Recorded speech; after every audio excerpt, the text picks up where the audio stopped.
All right. Hey guys, this is going to be me talking about my new $1,000 max growth portfolio. I have a Substack. If you guys don't know, I write articles on Substack. Go follow me on Substack, subscribe, but it's optional. You don't have to donate anything on Substack.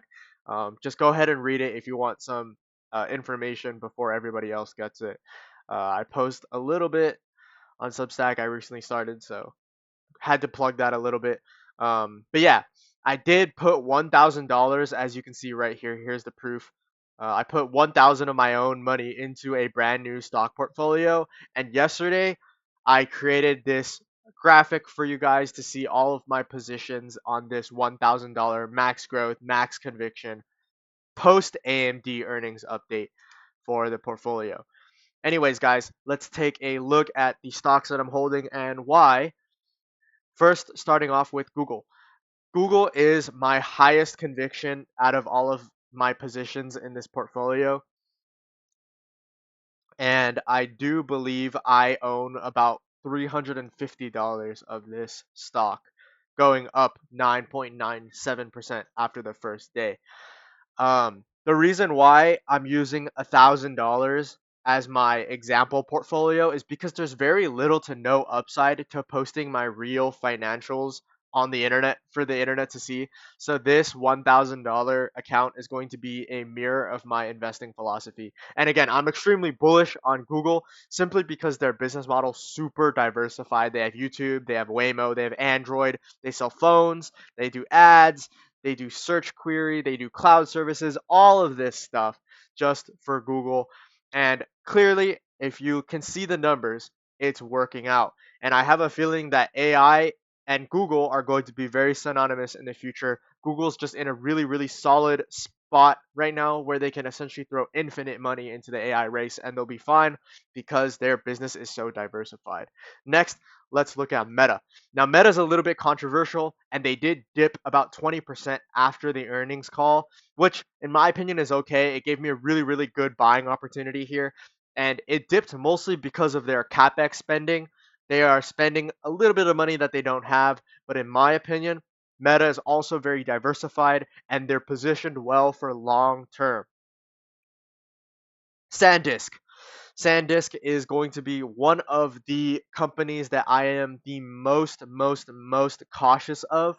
Even though, yes, I did invest about $50 into SanDisk, they are up 3,300% from their 52-week low, meaning I have very, very, very little margin for error.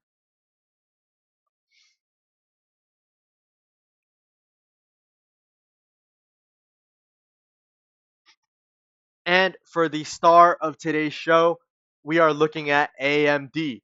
Now, AMD just dropped their Q1 2026 earnings result, and it was a clean beat across all metrics. I have the numbers right here on the screen for you, and everything went exactly as I hoped, which verified the bull case for this stock.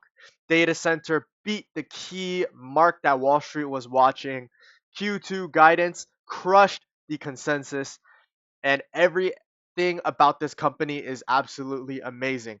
The reason why I picked AMD over Nvidia is because the price premium that comes with Nvidia is still present with AMD, but it's not as strong. So I think it's just relatively a little bit cheaper, and obviously it's doing well with the position up 5% in the after hours.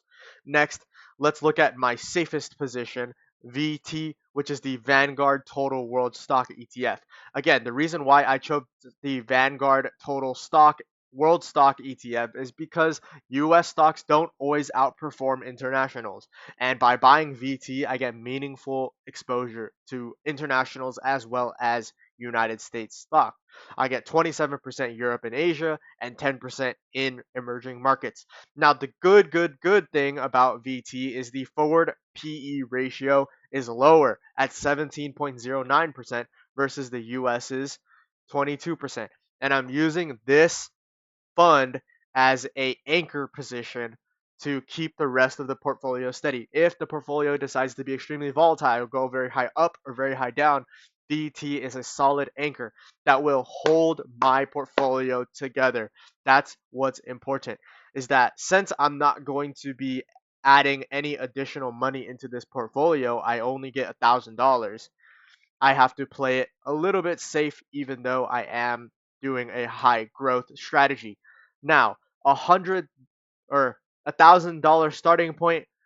This is the numbers after the first week, after the first day actually, with the AMD earnings calculated into the mix. The next update, we're going to be looking at a couple of months down the road. I'm going to be posting maybe weekly on the Substack. So if you're interested in following along with the series, do check out the Substack. Link will be in the description.